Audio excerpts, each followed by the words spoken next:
Plusieurs femmes veulent connaître leur date d'ovulation pour éviter de tomber enceinte ou pour justement tomber enceinte lorsqu'elles sont en désir de maternité.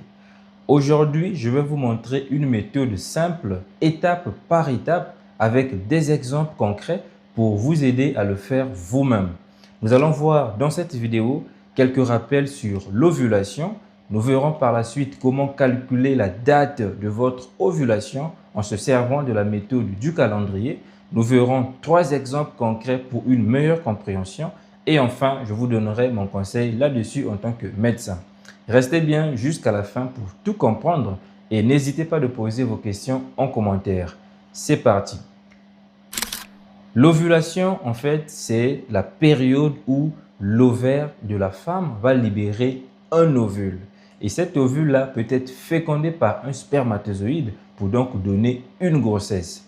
Et donc, cette ovulation ne survient qu'une seule fois au cours d'un cycle menstruel. Et l'ovule qui va être libéré pendant la phase de l'ovulation aura une durée de vie qui va aller de 12 heures à 24 heures. Donc, si vous voulez déterminer la période de votre ovulation, la première des choses que vous devriez connaître, c'est la durée de votre cycle menstruel. La durée du cycle menstruel peut varier selon les femmes. Il y aura de celles qui auront un cycle menstruel de 28 jours, d'autres vont avoir un cycle plus court de 21 jours et certaines auront un cycle plus long de 35 jours. Donc, la première des choses à faire, c'est d'abord de déterminer la durée de votre cycle menstruel. Si vous ne connaissez pas la durée de votre cycle menstruel, pas de panique, je vous montre comment s'y prendre. En réalité, c'est très simple. La durée du cycle menstruel, c'est le nombre de jours qui va du premier jour des règles jusqu'à la veille des règles suivantes. Je vous explique avec un exemple concret.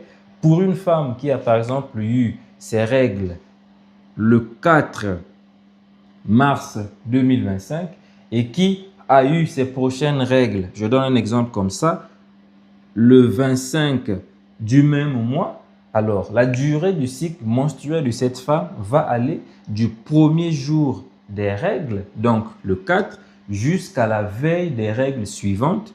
Les règles suivantes, c'est le 25, donc la veille, c'est le 24 ici. Donc, le nombre de jours en partant du 4 jusqu'au 24 va donc correspondre à la durée de son cycle menstruel. Donc, vous devriez faire ce travail sur au moins 3 mois pour connaître avec exactitude la durée de votre cycle menstruel. Si vous tombez sur un cycle de 28 jours, donc tous les 28 jours, vous allez